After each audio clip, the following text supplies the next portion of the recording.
Bismillahirrahmanirrahim. Assalamualaikum warahmatullahi wabarakatuh. Salam santun damai cinta dan kasih sayang. Nuwun sewu para pemuda nanti sepuh ini sepuh Bapak Ibu Kang Mas Mbak Ayu, teman sahabat saudaraku dimanapun panjenengan berada. Dalam rangka komitmen dengan apa yang saya doakan, bila mana ada orang yang ingin ngobrol dengan saya akan layani selama enggak pres dengan jadwal saya. Karena saya selalu berdoa sama Allah, ya Allah saya ingin ngobrol dibayar sesuai dengan hati saya. Alhamdulillah, tapi bukan lewat obrolan saya ini yang harus dibayar, lewat bordir saya gitu. Amin. Oke, kita ngobrol apa nih Kang Mas? Ngobrol mati saya jeroning urip. Mati sak jroning urip. Kalau bahasa Sundanya, di Sundanya apa ya? Ada itu bahasa Indonesia, mati sak jroning urip. Jadi kita masih hidup tapi seperti orang mati gitu kan. Pasti kan ada kan nasihat dibahas di istilah di Sundanya pasti ada ya. Ada. Cuman saya juga kan belum mempelajari. Setiap leluhur pasti pencariannya lebih tinggi ya. Ya, setiap suku, setiap wilayah dari leluhur itu sudah ada ajaran itu. Iya. Semua wilayah dari orang-orang tua dulu. Makanya kan ada orang bilang kata orang tua mah gitu. Ini nuwun sewu kalau saya salah, tapi saya mencoba dari versi saya gitu. Mati sak jroning urip versi saya. Jadi orang mati itu seperti apa sih? Pahami satu itu dulu. Orang mati itu tidak butuh tahta, harta, wanita, keduniaan, sudah nggak butuh lagi. Orang mati, betul kan? Iya betul. Nah, satu itu saya ini diterapkan tidak butuh itu semua. Posisinya masih hidup. Kita masih hidup nih. Matikan pikiran kita dari keduniaan. Matikan hati kita dari keduniaan. Nah, setelah mati, karena kita belum buktiin toh, namanya akhirat. Setelah mati ketemu akhirat. Setelah mati ketemu akhirat. Akhirnya hayat. Benar? Dunia sampai akhirat. Akhirat itu akhirnya hayat. Setelah akhirnya hayat, cerita panjang lebar orang, karena kita belum buktiin, baru bisa ketemu Allah di alam sana. Bahkan di surga nanti akan ketemu Allah dan seterusnya ini. Jumpa Allah, kenal Allah setelah mati. Persepsi orang banyak, persepsi kita juga. Nah, berarti kita harus satu, posisi kita masih hidup.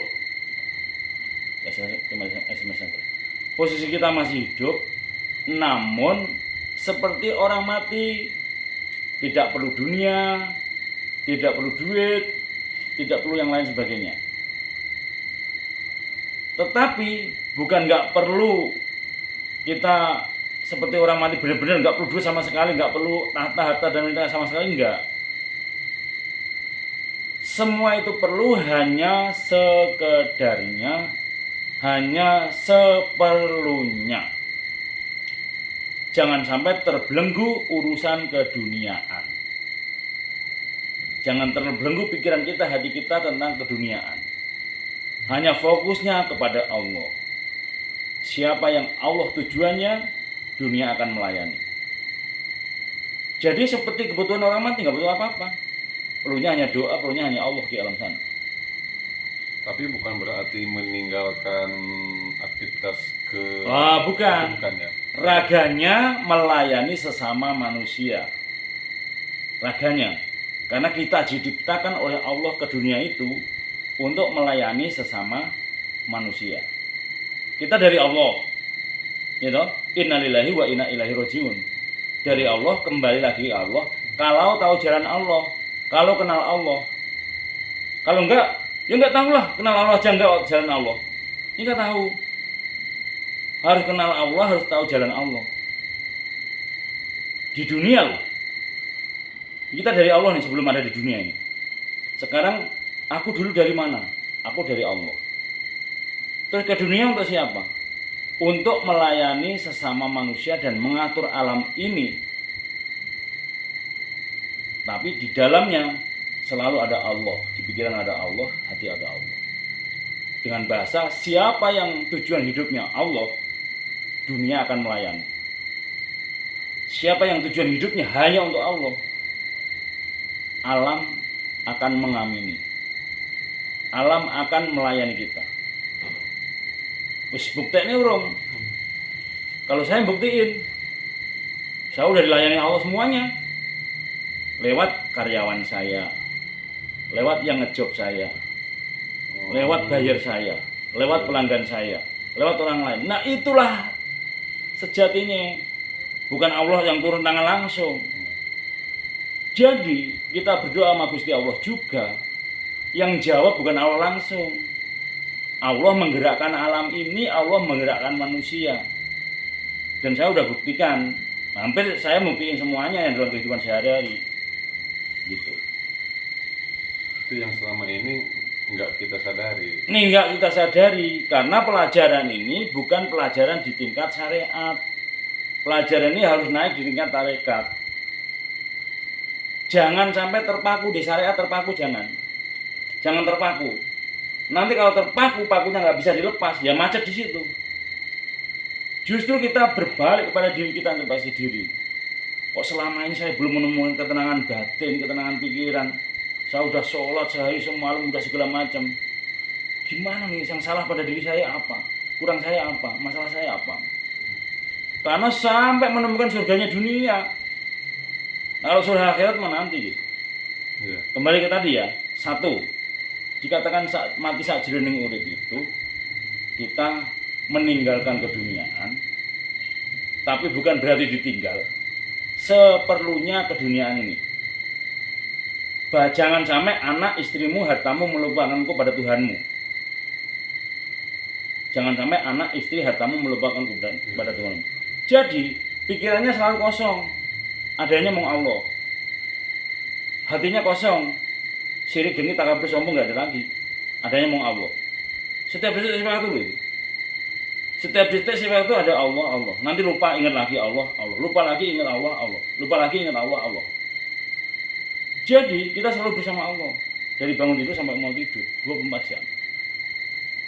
Berarti itu seperti di akhirat toh, enggak betul seperti orang meninggal toh, enggak butuh apa-apa. Bondodonya sak perlunya, utang-utang beres, masalah beres, semua beres. Tapi enggak sampai pikiran sampai pening. Udah yakin anu yakin dijamin Allah, yakin anu yakin diberesin Allah. Masalahnya diberesin Allah, susahnya disenengin Allah, rumitnya dimudahkan Allah, hidupnya dijamin Allah, hutangnya dibayarin Allah. Kesehatannya disehatkan oleh Allah, keluarganya dijaga Allah. Usahanya dijaga Allah. Semuanya Allah, enggak ada enggak Allah. Cuma ini bukan katanya harus praktek, masuk ke thariqah, masuk ke tarekat, masuk ke tasawuf. Nah, setelah orang sudah tidak terbelenggu urusan dunia, seperti namanya zuhud. Zuhud itu meninggalkan keduniaan. Tapi jangan sampai zuhud yang salah. Meninggalkan keduniaan berarti bukan ditinggal kita sendiri, nggak perlu anak istri, enggak. Kalau zuhud yang benar itu kaya dulu, ditinggalkan kekayaannya untuk anak istrinya. Itu namanya ditinggalkan. Kaya dulu baru ditinggalkan. Kalau belum kaya ditinggalkan ya salah. Orang belum kaya ditinggalkan. Diikat dulu baru dilepas ikatannya. Diikat aja belum kok dilepas ikatannya gimana? Kaya dulu aja belum kok ditinggalkan. Nah terus gimana? Ya sekarang kita belum kaya, tapi hati kita udah kaya. Kaya hati kita. Kaya teman, kaya ilmu, kaya saudara, kaya segalanya. Anggap saja kita ini kaya dunia, cuman duitnya masih di Allah aja, masih di orang lain. Indah nggak? Oh saya mah kaya raya, duit saya masih di orang. Nanti pas nge-MC saya dibayar, pas model saya dibayar.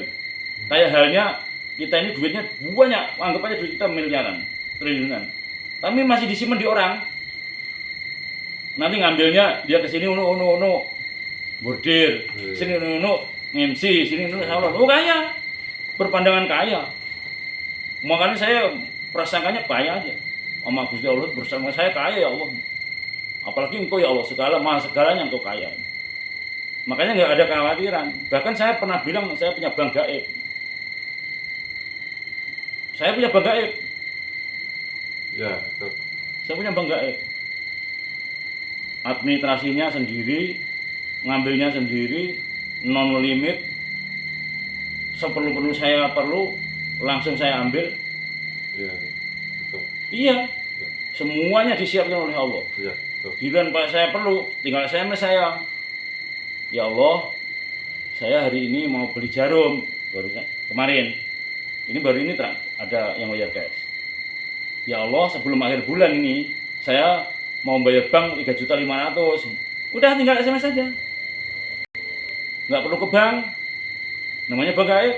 Langsung, komunikasi langsung. Komisarisnya, yang maha komisaris. Ya. Komisaris, direkturnya, sekretarisnya, bendaharanya, Pemilik modal. Semuanya. Udah langsung komunikasi. Iya, betul. SMS-an. Nah ini kan komunikasi, ya Allah, saya mau bayar bank. Sekarang saya pakai tulisan. Ya Allah, saya mau bayar bank. Saya SMS Allah. Saya WA Allah. Terus ada jawaban, oh berarti benar.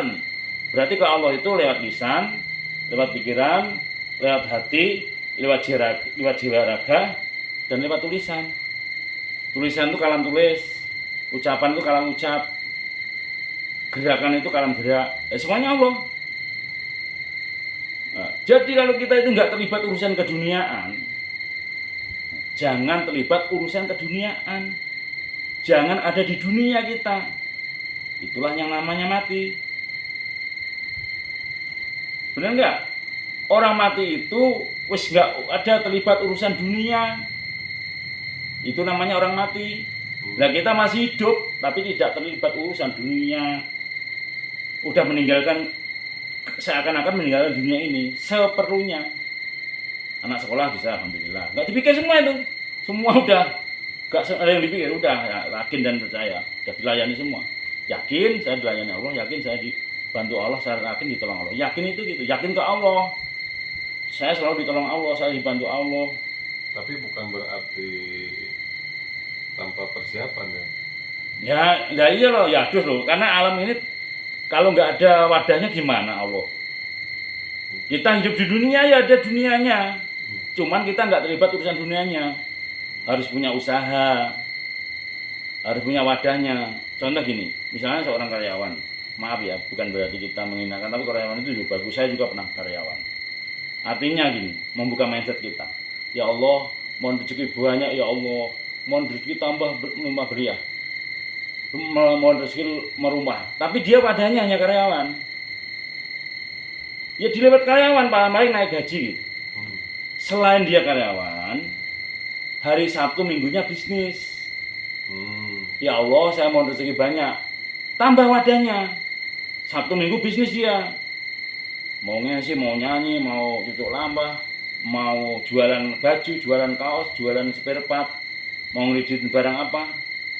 Monggo, kembali ke diri masing-masing. Yang penting halal. Jangan bungain, kalau bungain beda lagi. Kalau minjem bungain itu nggak boleh. Minta darat itu namanya. Nggak boleh, belum membunuh korban, belum berkorban dia. Berkorban bukan hanya pakai hewan, tapi diri kita nggak ada minta daratnya lagi. Daratnya belum berkorbankan dia, gitu. Paham ya? Satu poin ya. Jadi yang saya cerita dari panjang lebar tadi, namanya dikatakan mati dalam hidup itu, kita hidup tapi tidak ada seperti dunia, gak terlibat urusan dunia, gak terbelenggu oleh keduniaan. Perlu dunia hanya seperlunya. Dilewat seperlunya dia enggak. Ya pasrah sabar sama Allah, semuanya Allah. Enggak sampai pusing mikirin dunia. Itu belum dikatakan mati dalam hidup. Pikirannya hanya Allah, hatinya Allah. Satu nggak terlibat urusan dunia, di akhirat itu katanya jumpa Allah, katanya bisa ketemu Allah di alam akhirat. Ya, kita di hidup ini segini udah ketemu, udah kenal, bukan ketemu sih kenal Allah dalam pikiran dan hati kita, pikiran yang jernih, hati yang bersih. Tidak ada apapun di dalam diri kita, adanya mau Allah. Ya Allah, kau melihatku dan kau mendengarku. Kita masih di luar dari diri kita. Nah, ketiganya, kalau ingin lebih jelas lagi, saat kita bermeditasi. Saat kita bermeditasi, sampai kita melihat diri kita. Berarti meninggalkan dunia kecil ini. Ini kan dunia kecil. Iya, betul. Makanya mati ini ingin meninggalkan dunia kecil ini. Hmm. Tapi hidup. Tapi kalau narik saya melihat saya. Nah kalau saya melihat saya, berarti kan kita udah keluar dari diri toh. Hmm. Keluar dari diri kita toh. Bener nggak? Hmm. Udah di situ nggak ingat apa-apa. Adanya diri kita sama Allah. Akhirat. Dan Gusti Allah bukan di alam dunia ini. Bukan yang nyata ini. Alamnya udah beda alam. Alam gaib. Allah gaib. Nah kita harus bisa masuk di alam gaib. Tapi hubungan misteri yang medeni, bukan. Ya di dalam diri ini aja bisa keluar masuk. Nah dulu lambangnya jarum super itu. Rokok jarum super kan dulu kan begini terus ada bulat. Hmm. Sekarang dari kotak. Oh. Dulu kan bulat, Iya, terus ada betul, jarum. ya. Kenapa? Karena nggak efektif, karena nggak banyak yang paham. Setelah ada pergantian alam, pergantian masa, Allah memerintahkan untuk merubah jarum super yang dulu bulat, yang ada jarum, diganti kotak sekarang. Artinya sama. Surga yang bisa dirasakan di dunia itu ada dua. Salah satunya surga yang bisa dirasakan di dunia itu ada dua. Satu, lubang jarum. Hmm. Jarum super toh? Ya. Jarum super kan? Itu surga dunia. Tapi dengan istrinya loh. Kalau selain itu jangan, nanti neraka. Kalau selain itu ya neraka. Karena nggak halal kan. Itulah lambang jarum super satu, salah satunya. Keduanya saat begini. Allah, Allah, Allah, Allah, Allah, Allah. Keluar masuk loh. Nggak ingat apa gitu. Itu surga dunia. Dua itu. Tapi, Jadi surga itu ditemukan sekarang. tapi Saat itu surga dunia saat itu. Tapi surga dunia nomor 2, apapun yang kita mau Allah siapkan. Ketemu orang-orang baik. Surga kan tempatnya orang baik. Ya. Kita ketemu orang-orang baik. Surga itu apapun yang kita mau ada. Kita pengen bakso ada bakso lewat. Kita pengen teman ada teman yang datang. Kita pengen duit ada transfer. Kita pengen selalu disiapin. Nah itu salah satunya tandanya orang yang dekat Allah itu apapun yang ia mau ada. Nonsen katanya dekat dengan Allah, hidupnya sulit, hidupnya susah. Jauh dari Allah, nggak mungkin. Walaupun dia gak kaya, dia bahagia. Walaupun dia di bawah, bahagia dia. Walaupun di tengah, bahagia kan dia kaya hati. Di atas lebih bahagia lagi. Bukan berarti nggak perlu duniaan, bukan berarti kaya, enggak. Ukurannya cukup pandai bersyukur. Cukup pandai bersyukur. Dicukupi semuanya kebutuhannya. Kebutuhan di bawah ya di bawah kebutuhannya. Di atas ya di atas. Di atas lagi di atas. Dicukupi semua oleh Allah. Karena Allah yang maha cukup. Allah yang maha sempurna. Kalau kita dekat dengan yang maha sempurna, kalau kita dengan yang maha serba kecukupan, ya kita dicukupi lah. Iya, betul. Kan gitu rumusnya. Iya. Jadi udah kejawab. Mau tidak jroning urip itu. Ya. Kita harus bisa keluar dari raga kita ini. Nggak terbelenggu urusan dunia. Dan kita selalu isinya Allah, Allah. Simpel. Buktikan. Jadi urusan apapun, ya sabar, ikhlas, pasrah. Orang mati kok butuh apa-apa kok. Anggap saja seperti itu. Anaknya mau Allah. Jadi seperti orang mati, tapi kita hidup, nggak perlu apa-apa. Orang mati kan nggak perlu apa-apa. Iya, betul. Itu versi saya. Dan itu silakan buktikan. Setelah mencapai tahap tataran itu, kita nggak terbelenggu urusan dunia. Hidup itu tenang, senang seperti ada di surga. Lah gimana? Orang tujuannya siapa yang Allah tujuannya dunia akan melayani. Semua kebutuhannya dicukupi Allah. Masalahnya diselesaikan Allah. Cuman nggak langsung cash semua, biar kayak kun jadi kayak di film. Ya. Bertahap, berlanjut dan bertingkat sesuai maunya Allah. Nah saya memperbaiki mesin perlu 5 tahun baru sempurna. Saya mau memperbaiki motor perlu berusaha 5 tahun. Sabar, ikhlas, dari mana dulu perbaiki dulu. Dan semua orang spiritual pernah dinolkan. Semua orang spiritual itu pernah dinolkan. Nggak mungkin dia mau nyampe tataran spiritual kalau nggak dinolkan. Nggak mungkin. Karena itu ilmu laku, ilmu bukti, ilmu nyata. Bagaimana membuktikan kalau nggak 0 ketemu 1? Ya, nulis aja dari 0 terus ketemu 1. 0 dulu ketemu 1, 2, 3, 4, 5, 6, 7, 8, 9, 1, 0 lagi. Ini baru nyampe. Namanya proses pengenalan 10 tadi. Dulu waktu kecil, sebelum kita lahir, sebelum ada akal, sebelum balik, kan pakainya naluri. Anak kecil, masih bersih, masih suci.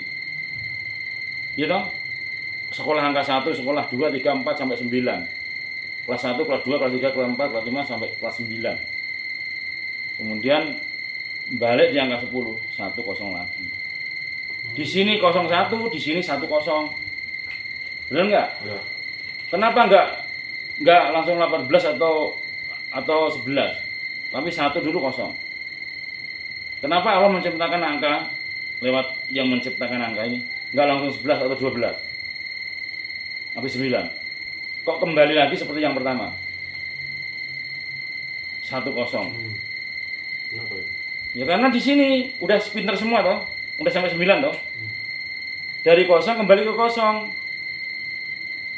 Cuman kosongnya yang di sini sudah punya akal, sudah pinter sampai yang ke 9 sampai jadi walinya Allah.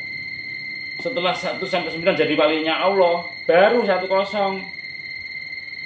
Di mana-mana membawa 10. Di mana membawa 10. Makanya I0. Goyang I0. Ngebor, ayo masuk ke dalam. Sampai seluruh Indonesia goyang. Ayo masuk ke dalam. Goyang ngebor. Sampai tembus I0. Sampai tembus 10. Syaratnya harus mengikuti ajarannya para wali 1 sampai 9 wali songo. Setelah itu baru 10. 10 10, 100, 103 1000. Semakin banyak nolnya, semakin tinggi nilai rupiah, tapi membawa angka 1. Kalau hanya 0 nggak ada nilainya. Artinya apa? Semakin mengosongkan pikiran kita dan hati kita, jiwa raga kita semakin kosong, semakin tinggi derajat di mata Allah. Selalu membawa hanya Allah, tinggi sekali. Kalau di dunia semakin tinggi nolnya, semakin tinggi nilai rupiah. Tarik dalam diri kita semakin 0, tapi 1, bawa 1. Semakin nggak ada apa-apa, semuanya Allah, semuanya Allah, semuanya Allah. Kalau semuanya udah Allah, ayo. Kalau ini semua dannya Allah, kun payah kun jadi. Tapi ini sesuai dengan batas kemampuan diri masing-masing. Karena kita punya anak, kita punya keluarga. Allah juga tidak memaksakan, sebatas kemampuannya masing-masing. Yang paling penting, ya ayyuhalladzina amanu qu anfusakum wa ahlikum naro. Jagalah dirimu dan keluargamu dari api neraka. Udah indah itu. Tiap hari itu menjaga diri dan keluarga, setiap hari, setiap waktu. Gimana cara saya baik, gimana keluarga saya baik, gimana saya jadi contoh. Sebelum nyuruh anak istri, kita contohin dari diri dulu. Karena sejatinya pemimpin ini semuanya ada di dalam diri kita. Pemimpin sejati, dan yang dikatakan pemimpin sejati atau guru sejati, semuanya ada di dalam diri kita. Bahasanya di sini nih, di hati kita, isinya hati ini yang ngongkon Allah, yang nyuruh Allah. Kalau bahasa lainnya Rasulullah. Tapi kita tidak boleh bilang saya Rasulullah. Tapi di dalam hati kita yang bisa komunikasi dengan Allah ini siapa yang nyuruh? Allah. Yang bisa komunikasi dengan Allah ya ini. Di dalam hati kita ini yang bisa komunikasi. Nah inilah yang dikatakan kokonnya Allah, yang nyuruh Allah gitu. Tapi kalau bilang Rasulullah, medeni nanti demo orang. Kita bilangnya hati ini yang nyuruh Allah. Yang di dalam hati yang komunikasi keluar masuk, yang terus ngasih tahu nasihat dan kita kalau salah, siapa ya? Itu yang nyuruh Allah. Terus raga kita yang nyuruh hati. Lahir utusan batin. Lahir kita yang nyuruh hati kita yang nyuruh Allah. Udah, main-mainnya itu aja. Karena lingkaran-lingkarannya Allah. Syadaqallahul azim, maha benar Allah dengan segala firman-Nya. Kejawab ya? Mantap. Ada yang ditanyakan lagi? Ayo, sharing. Ini udah, memang kalau kayak kita ini nggak ada konsep, tapi mengalir dengan sendirinya. Tapi poinnya dapat. Ya. Jenengan mau tanya saya ini, setiap hari setiap waktu nggak akan habis. Sampai mau siapkan buku berapa ratus buku, sampai tulis nggak akan habis. Bukan dari saya, bukan dari pikiran, tapi dari hati. Omongan saya, omongan dari hati. Hati ini dari Allah. Jadi nggak akan habis. Mirip-mirip bahasanya, tapi ada beda lagi. Gitu. Pokoknya beda-beda. Itulah gerakannya Allah. Itulah kalam ucap. Nah, nanti jenengan akan mengetahui semuanya. Akan mengetahui semuanya dengan dirinya dan berjalannya waktu. Karena mulai proses, mulai laku tadi. Ada proses dan waktu tadi. Nggak bisa langsung sekaligus bisa mencerna. Nggak bisa. Ada waktu dan proses tadi. Pelan. Nanti setelah jenengan itu ibarat bayi lahir, nggak ada yang langsung lari toh. Bayi lahir nggak ada langsung lari, malah takut nanti bapak ibunya. Lahir, melumah dulu, melumah dia ke atas. Berapa minggu, berapa bulan dia tengkurap, betul toh? Ya. Baru terantanan jalan, terantanan namanya, berangkang. Kemudian latihan berdiri, nggak langsung lari, jalan. Setelah jalan langsung lari. Setelah jenengan bisa lari, udah sama dengan saya. Bedanya hanya duluan dan belakangan. Bayi lahir nggak ada yang mau lari, harus ada yang nuntun, rumah, tengkurap, terantanan, latihan jalan dan lari. Setelah bisa lari, udah sama ilmu yang saya dapatin dari latihan pendekar Rasulullah 94 sampai sekarang dengan sama. Hanya bedanya belakangan setelah jenengan bisa lari. Artinya setelah jenengan bisa ke Allah langsung, nggak ada perantara saya lagi. Jadi sama-sama lari. Bahkan nanti saya ada petunjuk dari jenengan. Seperti saya dengan Mas Sigit, kalau ada apa-apa saya minta kawul dia gantian. Karena secara tua warga dia pendekar lebih lama. Secara umur juga tuaan dia. Makanya tua. Makanya kita harus menghargai orang tua. Senajan kita pintar, ngerti, tetap harus hormat kepada guru dan hormat kepada orang tua. Itu harus. Nggak boleh di atasnya kepalanya guru, nggak boleh di atasnya kepala orang tua. Harus selalu di bawah. Bahkan dengan siapapun harus di bawah. Iya, betul. Iya kan? Mungkin ini udah 30 menit. Ada yang masukkan, Mas kalau bikin video 30 menit aja. Oke. Ini dulu kita cukupin. Setelah 30 menit ya, teman, sahabat, saudaraku, mohon izin para senior, pembinaan sepuh dalam rangka ngaji diri, ngasah hati, asah suase, ngaji diri, ngaji alam, ngaji rasa, bukan bermaksud untuk menggurui atau menasihati, hanya sekedar berbagi atau sharing. Bila saya salah, minta maaf yang sebesar-besarnya. Bila taufik wal hidayah, wassalamualaikum warahmatullahi wabarakatuh. Salam rahayu, nuwun.